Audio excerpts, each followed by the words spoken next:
Hi, I'm Makiko Tsuda. Tochigi is a place with numerous famous tourist sites, and right now I'm in the southeastern part of the prefecture in the Haga district's Motegi town. Continuing from last week, I'll be bringing you the show from Mobility Resort Motegi, where the theme is about people, nature and mobility. This time, Makiko is visiting the Honda Collection Hall inside Mobility Resort Motegi. On display are Honda products and racing machines across 4 floors, representing different time periods.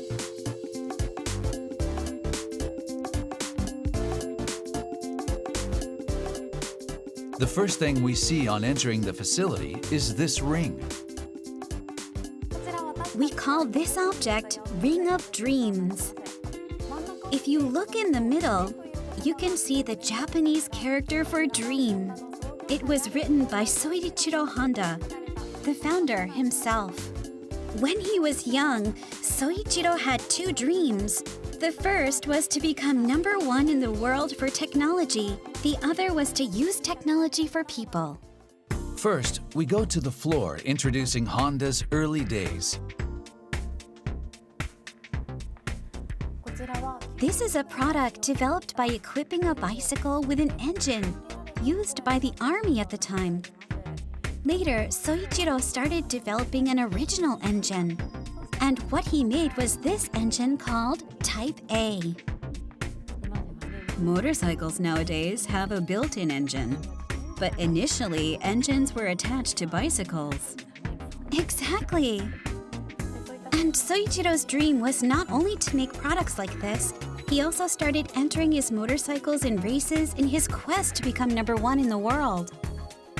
This is a motorcycle called Super Cub. I've seen this before. I'm sure you have. It still retains the original shape. Technologies cultivated in racing were applied, and he developed an engine that was small but had a lot of horsepower. No history of Honda would be complete without talking about Super Cub. Total sales of this series have surpassed 100 million units, and it's still being used in the daily lives of people in 160 countries around the world. From here, I see displays of cars. Yes, in 1963, we started selling a light truck called T360 and a small sports car called S500. As the economy boomed, car ownership grew, and Honda successfully entered the automobile market. And a year after launching this car, we took on Formula 1 racing. As we increasingly became a car society, we entered an age where there was a growing focus on environmental problems such as air pollution. In the US, the Muskie Act was enacted to regulate car exhaust emissions that even car makers struggled to meet. Amid this, we became the first in the world to develop a new environment-friendly engine called CVCC. This is a car we launched 2 years before the Muskie Act. And these are machines developed in a time called the second phase of Formula 1. At one point, Honda withdrew from Formula 1 racing, but after 15 years, returned in 1983, delighting fans across Japan. It's difficult to say if it's a sports car, but at the time, only a handful of people could drive such cars, and Honda turned that on its head by developing the NSX sports car that anyone can drive and enjoy. NSX had an all-aluminum body, which was the first for a mass-production car. In 2005, the production of the first-generation NSX was ended, with sales reaching about 19,000 units. As we come to this floor, you can see the Ashimo robot.